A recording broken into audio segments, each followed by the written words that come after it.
Okay, good morning, good afternoon, good evening, and welcome to BWTM Sports Gaming. Glad you could join us.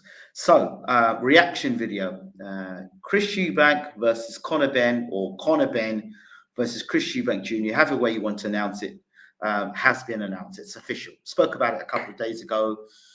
You know my thoughts about it, but here we go again. So the fight's been announced. My initial thoughts were that Chris Eubank Jr., physically bigger, stronger, campaigned at super middleweight, and as high as super middleweight, fighting the likes of George Groves, Arthur Abraham. Did he fight the middleweight now? But anyway, he's campaigned at super middleweight, but now he's back down at middleweight where he feels he's stronger. 32 years old. Eubank never started his career at light middleweight. He was a middleweight, okay? So Conor Benn is a welterweight, yeah. So I would suspect he would walk around like a middleweight as a welterweight. He'd probably walk around like the size of a middleweight. That wouldn't be no surprise to me. I know that, like in America at least, I remember, like when I used to train, and I was boxing, I would probably walk around at middleweight. So it's I'd probably weigh about 160 pounds, about that. But I would have to boil myself down to 63.5. So it's like light middleweight, light welterweight. So I would walk around at middleweight, but then I'd have to come down to that weight. So what I'm saying to you is this: when you're older, at 30, 32, 33, and you're losing, it's never advisable for you to be losing weight, to come down in weight to fight a guy at that age, at 32, and it's old for a middleweight, super middleweight. It's still an old age for me. It's still old, because the wear and tear, you bring your body up to get yourself in shape, then cutting the weight to come back down. That's why these guys' careers, they struggle if they try and stay at that weight for a long time. Sometimes, some careers. Golovkin is a guy you can see has always struggled. He always looks like he could always do better at super middleweight, but he keeps it down to middleweight because he feels he's got the advantages at middleweight. And he loses advantages in punching power, physical strength, because when you're now fighting guys at super middleweight, these guys are coming down from light heavyweight down to super middleweight, yeah? So the physicalities, the height, the reach, your punching power doesn't have the same effect, sometimes. So these are things to be considered. So on the onset, if you talked about this fight, you talk about Conor Benn versus Chris Eubank Jr. Conor Benn is campaigned at welterweight. And if you look at his career so far, the one guy that actually hit him on the chin back dropped him, and it was a kind of domestic level guy. Not even that, Paynod, if I remember. And ever since then, he hasn't fought anybody that has had any sort of ambition to hit him back on the chin and with any sort of punching power. So you would think logically, Conor Benn going up to fight a physically bigger, stronger guy, and Chris Eubank Jr., he's sturdy and all this stuff. He throws a lot of punches. He would get Conor Benn out of there pretty quickly, and the logistics are there. I get that. But here's the thing. Is this fight more dangerous for the guy moving up in weight or the guy moving down in weight? Remember, now this fight's a catch weight fight. And with catch weight, there's a whole rehydration clause. So, Canelo does it well. Pacquiao did it as well. The rehydration clause is where you got to make sure you only, on the fight night, or you can only rehydrate X amount of pounds. So, you're drying out a Chris Eubank Jr., who would normally walk around, fight at 160 pounds. And fight night, he might fight as a super middleweight, but he's actually a middleweight, right? Now, he's coming into this next fight against Conor Benn, and he's having to weigh as a light middleweight. So he's the extra pounds he's going to have to lose. And when you lose the extra pounds, and there's a reason why you fight at middleweight, there's a reason why you fight at super middleweight. The comfortability of your body, what your body can physically take. So the first thing is that when he's drawing that weight down, the extra pounds, if he doesn't get Conor Benn out of there early, you're going to have to look to the body. Is he going to be weak to the body? Is his durability going to be the same? It's unknown territory for Chris Eubank Jr. coming down at boxing as light middleweight at 32 years old. That is, you're playing a dangerous game there. You're playing a dangerous game. Wherefore, Conor Benn, moving up in weight, he will be physically in a healthier spot than Eubank Jr.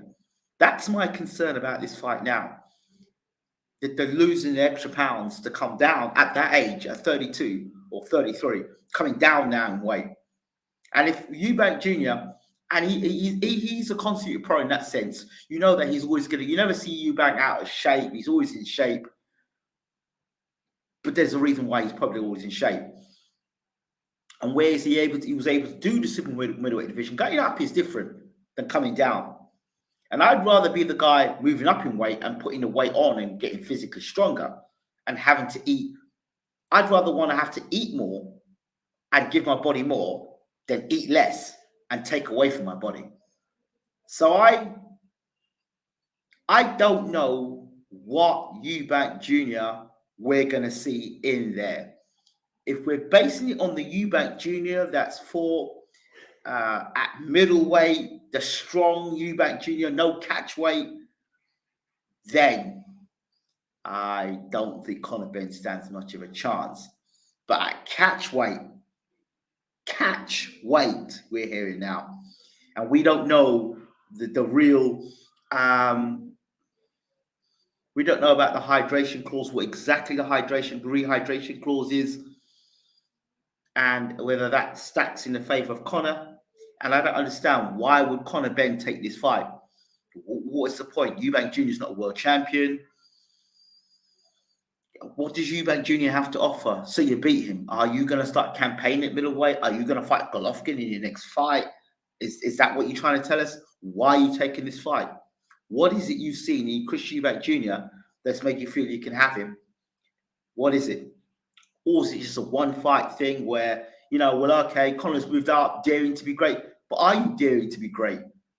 What is great about Chris Eubank Jr.? Now, I love Chris Eubank Jr. now, but what is great about Chris Eubank Jr.? I don't get it. I don't understand where... This is where I talk about Matchroom and just like, what are you doing? You're building a guy up. You're getting people with his fan base behind him. You know, you talk about him fighting for a world title and this and that. You're ducking it clearly seems that you're ducking the guys that, you know, can punch and can give you, who can really give you a stiff opposition, test your punching power and test your chin. But now you're going to go up against Eubank Jr. I don't see the logic. When Kell Brook moved up to fight Golovkin, he was daring to be great. Yes, he was moving up because two-weight division to fight Golovkin, who was a killer puncher, blah, blah, blah, blah, blah, blah. The script is there. We get that. Well, I didn't get it, but we get what you're trying to sell. Okay. Amir Khan, trying to move up to be great, to fight Canelo. Yeah, we get it. You've been chinned at welterweight.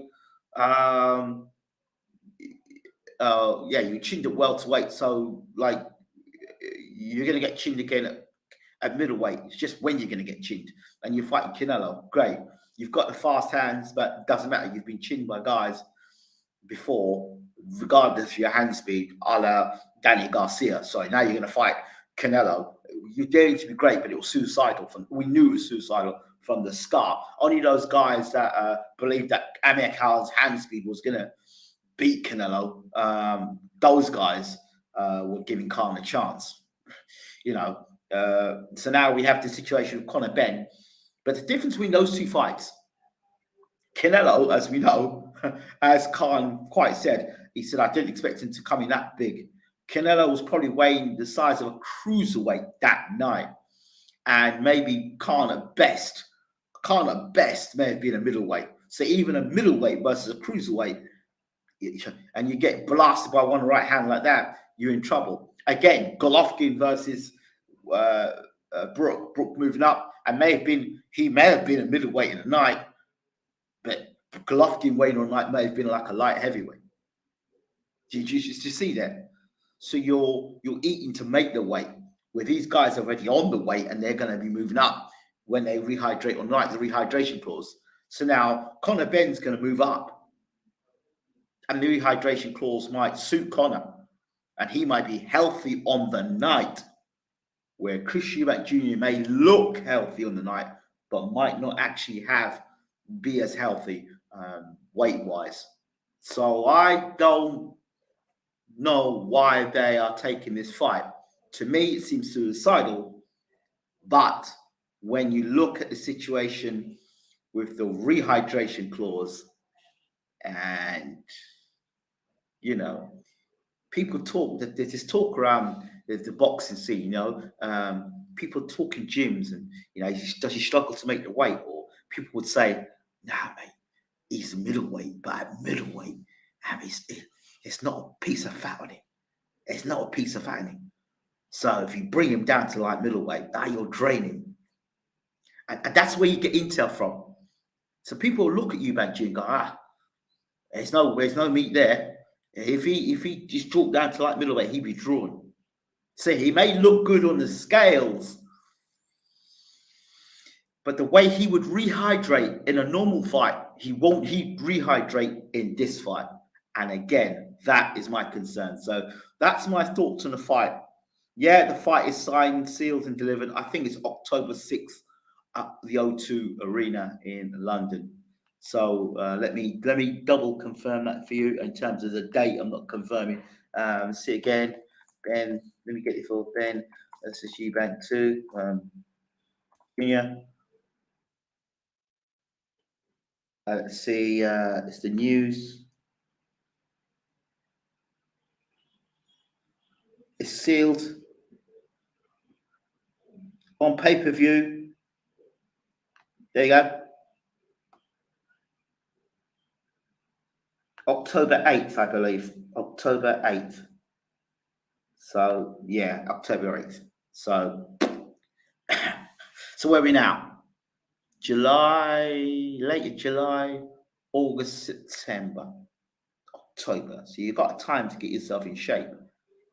But to fight at light middleweight, don't know. For Conor Benn, he may have come into camp sparring heavy at middle. So he'll know his body. I mean, his fights at light, I think 156 pounds. So yeah, light middleweight. It doesn't like 160 is middleweight. 156 catch weight. So think about that. Let me know your thoughts. Do you think that a person like Eubank Jr., who, if you see him when he weighs in at 160 pounds, there's no fat on him. It is a strange fight. But stranger things that happen in strange fights. So Conor Benn hasn't got any, for me, he's not got a box. He's not got boxing ability. For me, he's a guy who's a slugger. That's Conor Benn. And Eubank Jr. is I think Roy Jones is turning him into a boxer puncher. That really, Eubank Jr. is a brawler. It's brawler versus slugger. That's what it is, brawler versus slugger. Because none of them you would say are from the sweet science. You never sit back and sit down and say, oh, Eubank Jr. is dominating his fight behind the left jab. You wouldn't, and you wouldn't hear that from Conor Benn. But you would hear that Eubank and Benn would be going hook for hook, blow for blow, left hook after right hook. Yeah. Eubank has got some jab there, but I don't know. It's that rehydration clause that's getting me there. That doesn't make me feel, I'm not secure in the durability factor of Eubank Jr.